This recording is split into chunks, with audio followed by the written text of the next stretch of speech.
Hello dear students, let us continue with the last part that we were discussing in the first part of the series, that is matter. First part मध्ये आपण बघितलं matter कशाला म्हणायचं.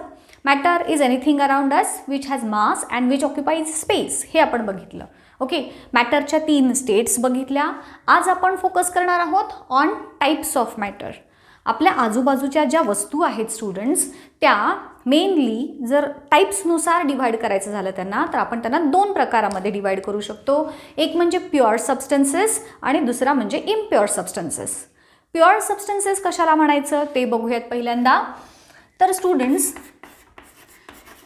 जे substances एकाच प्रकारच्या atoms किंवा मॉलिक्युल्सनी बनलेले असतात त्यांना म्हणायचं प्युअर सबस्टन्सेस. एक्झाम्पल सांगतेच, इथे बघूयात आपण शॉर्टमध्ये ह्यांना आपण असं सांगू शकतो, made of only one type of either atoms or molecules. Atoms किंवा मोलिक्युल्स, पण ते कसे पाहिजेत? एकाच प्रकारचे असले पाहिजेत. फॉर एक्झाम्पल, मी हायड्रोजन कन्सिडर केला, ऑक्सिजन कन्सिडर केला, वॉटर, CO2, हे जे सगळे आहेत हे सगळे प्युअर सबस्टन्सेस आहेत. कसं ते बघूयात. मी काय सांगितलं? एक हायड्रोजन सांगितला, ऑक्सिजन सांगितला, CO2 सांगितला, H2O सांगितला. आता ह्या सगळ्या सबस्टन्सेसची आपण प्युअर सबस्टन्स कशी आहेत हे बघूयात. बघा, मी काय सांगितलं? Made up of only one type of either atoms or molecules. याच्यामध्ये जर तुम्ही बघितलं तर हा हायड्रोजन, हा इथे ॲटम झाला, हा इथे मोलिक्यूल झाला. ऑक्सिजन ॲटम, हा ऑक्सिजन मोलिक्यूल झाला. CO2, ह्याच्यामध्ये कार्बन ऑक्सिजन आहे. H2O, हायड्रोजन वॉटर आहे, ऑक्सिजन आहेत.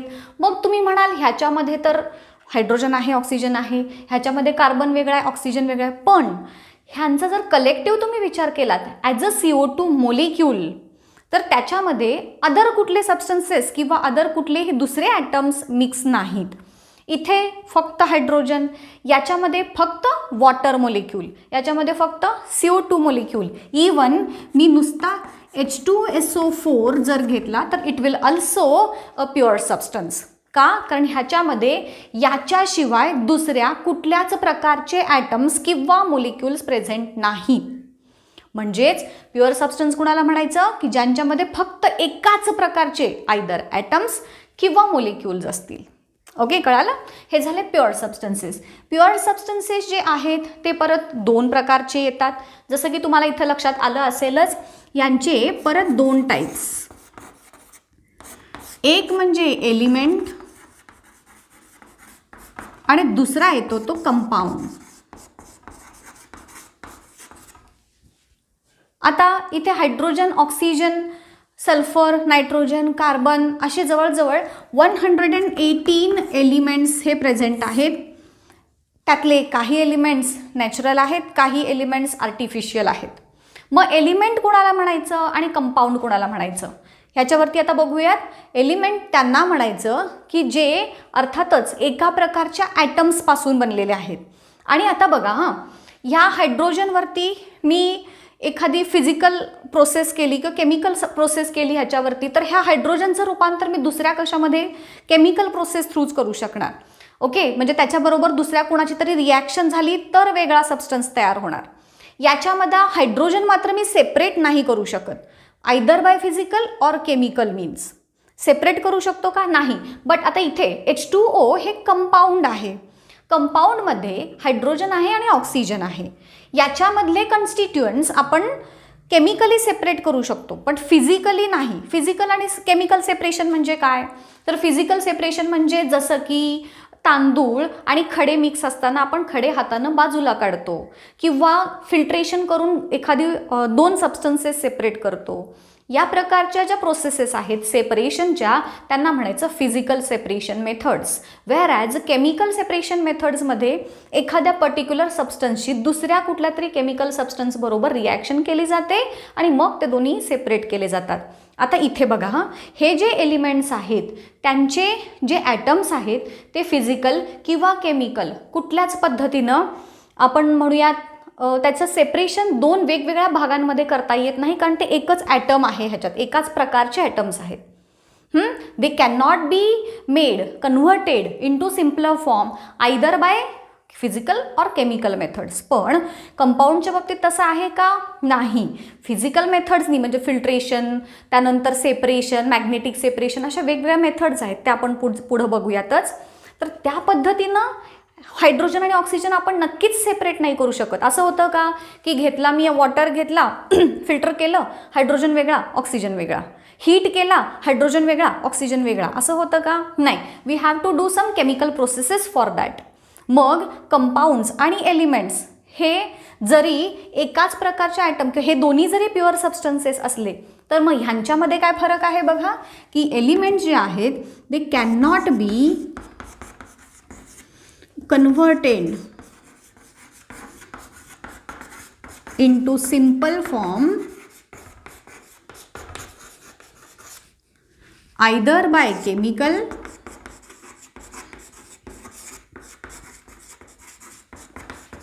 or physical method. फिजिकल किंवा केमिकल कुठल्याच पद्धतीनं ह्यांचं सिम्पल फॉर्ममध्ये अजून कन्व्हर्जन करता येत नाही, कारण बिकॉज हे ऑलरेडी सिम्पल फॉर्ममध्ये आहेत. ह्याच्यापेक्षा सिम्पल पद्धतीमध्ये किंवा फॉर्ममध्ये ह्यांना आपण कन्वर्ट नाही करू शकत. व्हेअरॅज कंपाऊंड्स आता कसे फॉर्म होतात बघूयात. कंपाऊंड्स हा कंपाऊंड आहे, हा कंपाऊंड आहे, हा कंपाऊंड आहे. इवन H2 हा सुद्धा एक कंपाऊंड आहे, मोलेक्यूल आहे ना तो. O2 हा मोलेक्यूल आहे.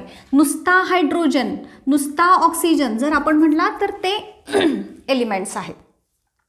मग एलिमेंट जेव्हा केमिकली कंबाईन होतात विथ ईच अदर, आता कसं कंबाईन होतात, तर दोन किंवा त्याच्यापेक्षा जास्त एलिमेंट्स एकमेकांशी केमिकली कंबाईन होतात आणि त्यांच्यापासून ओरिजिनल सबस्टन्सपेक्षा वेगळे प्रॉपर्टीज असणारा सबस्टन्स जेव्हा तयार होतो त्याला म्हणायचं कंपाऊंड. फॉर एक्झाम्पल इथे हायड्रोजन हा गॅस आहे, ऑक्सिजन हा देखील गॅस आहे. हायड्रोजनच्या प्रॉपर्टीज वेगळ्या, ऑक्सिजनच्या प्रॉपर्टीज वेगळ्या, परंतु ते जेव्हा केमिकली कंबाईन होतात, हायड्रोजनचे 2 ॲटम्स आणि ऑक्सिजनचा 1 ॲटम केमिकली कंबाईन झाले. जर वजनाच्या प्रमाणात बघायचं झालं तर हायड्रोजन जो आहे तो 1 ग्रॅम आणि ऑक्सिजन 8 ग्रॅम्स हे फिक्स्ड प्रपोर्शनमध्ये तयार होतात. कुठलंही वॉटर असू देत, ते तयार होताना त्यांच्यामध्ये असणारं हायड्रोजन आणि ऑक्सिजन यांचं अमाऊंट बाय प्रपोर्शन म्हणूयात आपण ज्याला, बाय वेट हे कधीच बदलत नाही. 1 gram hydrogen is to 8 gram oxygen.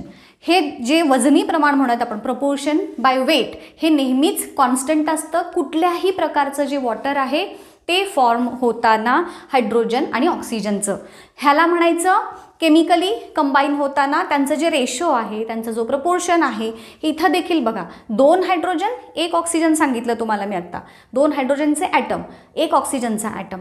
जर समजा 2 हायड्रोजन बरोबर 2 ऑक्सिजनचे ॲटम्स कंबाईन झाले केमिकली, तर वेगळंच कंपाऊंड तयार होतं ज्याला आपण H2O2 म्हणजेच हायड्रोजन पेरॉक्साईड म्हणतो. म्हणजेच काय, तर कंपाऊंड तयार होताना ॲटमचं प्रपोर्शन किंवा प्रमाण किंवा नंबर हे चेंज झाले तर नवीन कंपाऊंड तयार होतं, सेम कंपाऊंड नाही. म्हणून हे कंपाऊंड्स जे फॉर्म होतात ते कसे तयार होतात, तर 2 किंवा त्याच्यापेक्षा जास्त एलिमेंट्स केमिकली कंबाईन होतात इन अ फिक्स्ड प्रपोर्शन. इथे काय म्हणूयात, 2 or more एलिमेंट्स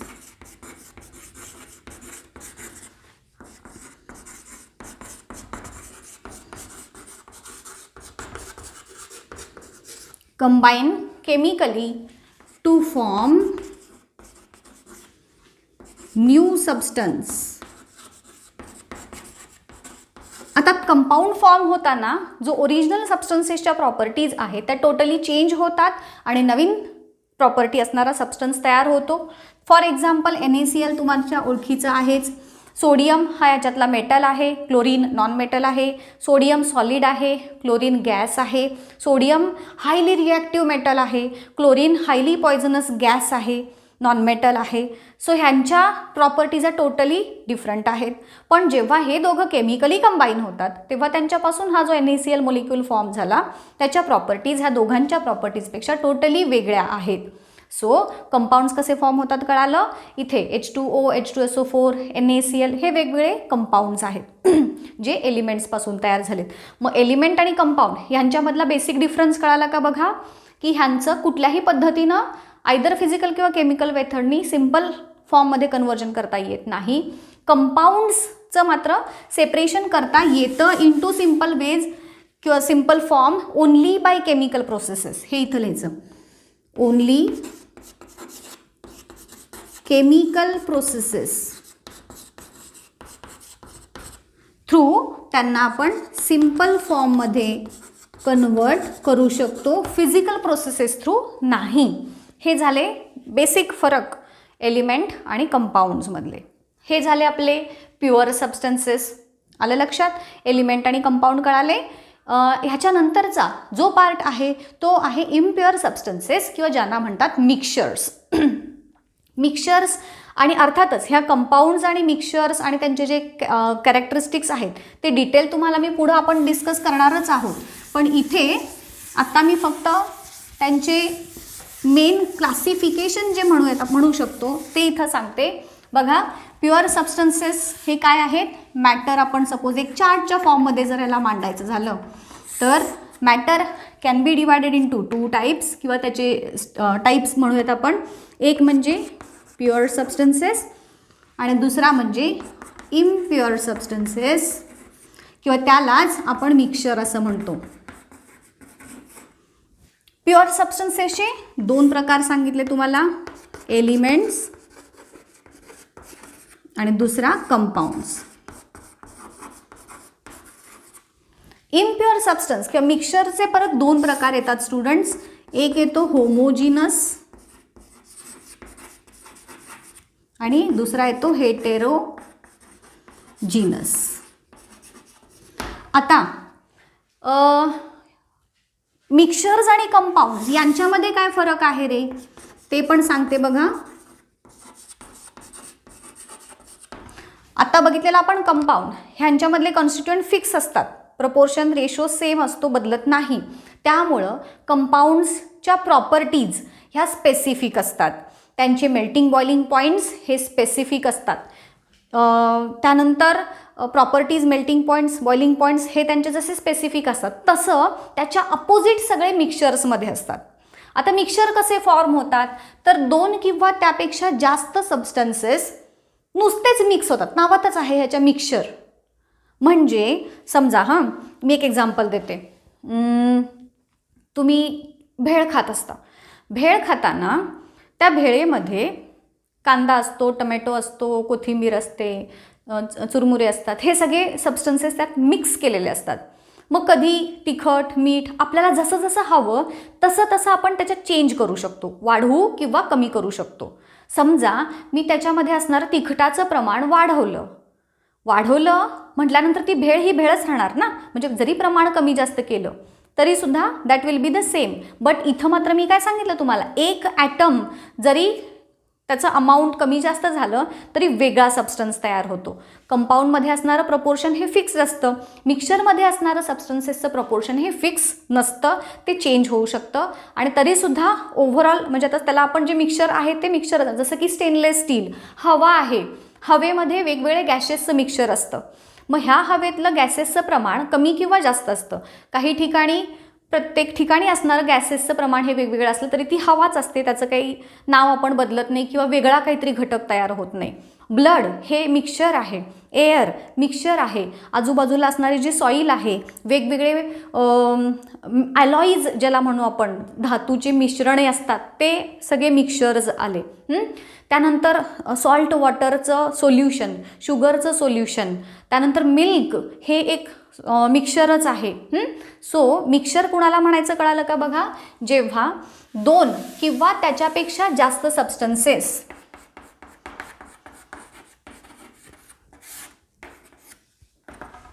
टू और more substances just mix together in any proportion,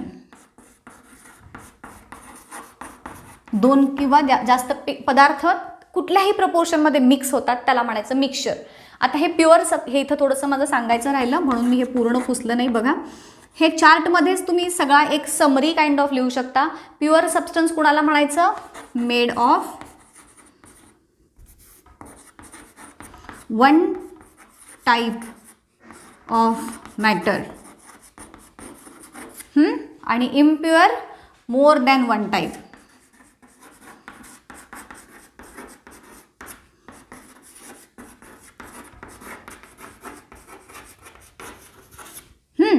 हे दोघांच्या मधला डिफरन्स झाला. एलिमेंट कुणाला म्हणायचं? Can not be separated into simple form by chemical or physical method. कंपाऊंड्समध्ये आपण सेपरेट करू शकतो बाय ओनली केमिकल मेथड्स. याच्यामध्ये 2 किंवा त्यापेक्षा जास्त एलिमेंट्स केमिकली कंबाईन होतात. होमोजिनस, हेट्रोजिनस, आता ह्याच्यामध्ये युनिफॉर्म मिक्सचर असतं. होमोजिनस म्हणजे युनिफॉर्म मिक्सचर असतं. हे डिटेल आपण पुढच्या लेक्चरमध्ये बघणार आहोत ह्या सगळ्यांच्या बद्दल. आणि हेट्रोजिनस म्हणजे नॉन युनिफॉर्म मिक्सचर असतं. ओके, आता युनिफॉर्म मिक्सचर म्हणजे काय बघा? शुगर आणि सॉल्टचं सोल्युशन, शुगर आणि वॉटरचं सोल्युशन किंवा सॉल्ट आणि वॉटरचं सोल्युशन पूर्णपणे डिझॉल्व्ह होतं. ग्लासमध्ये ठेवल्यानंतर आपल्याला ओळखता येत नाही. जर 2 वेगवेगळे कॉन्स्टिट्युएंट्स जर सेपरेटली ओळखता येत नसतील तर ते होमोजिनस मिक्सचर. आणि सॉईल आणि वॉटर घ्या. सॉईल वॉटरमध्ये टाकल्यानंतर ते मिश्रण गढूळ होतं, प्रॉपरली सगळे मिक्स होत नाहीत पाण्यामध्ये ते सॉईलचे पार्टिकल्स. सो अशा प्रकारचं मिक्सचर त्याला म्हणायचं हेट्रोजिनस किंवा नॉन युनिफॉर्म मिक्सचर जे आहे ते. सो हे झाले कंपाऊंड्स, मिक्सचर्स, एलिमेंट्स यांचे एक्झाम्पल्स. याच्यावरचे प्रॅक्टिसचे क्वेश्चन्स जे आहेत ते मी जसं तुम्हाला सांगत आले माझ्या टेलिग्राम चॅनलवरती हे अपलोड करणार आहे. ह्याच्यावरचे प्रॅक्टिसचे क्वेश्चन्स हे खूप सारे व्हरायटीज, एक्झाम्पल्स असतील, ऑड वन आउट सारखे क्वेश्चन्स असतील असे तयार करून तुम्ही त्याचा यूज तुमचं हे नॉलेज चेक करण्यासाठी नक्कीच करू शकता, की जेणेकरून तुमची स्वतंत्र एक क्वेश्चन बँक देखील तयार होईल ॲट द एंड ऑफ. म्हणजे ही सिरीज आपली जेव्हा संपेल तेव्हा ह्या बोर्डवरच्या ज्या असतील त्या तुमच्या नोट्स आणि जे टेलिग्राम चॅनलवरती पाठवले जातील तर त्याच्यावरचे क्वेश्चन्स असे तुमचे 2 सेपरेट स्टडी मटेरियल हे आपोआप तयार होणार आहे. सो कसा वाटला आजचा पार्ट हा नक्की सांगा. इथेच थांबूया त्याच्या लेक्चरमध्ये. नेक्स्ट लेक्चरमध्ये आपण ह्याचा पुढचा पार्ट डिटेलमध्ये बघणार आहोत.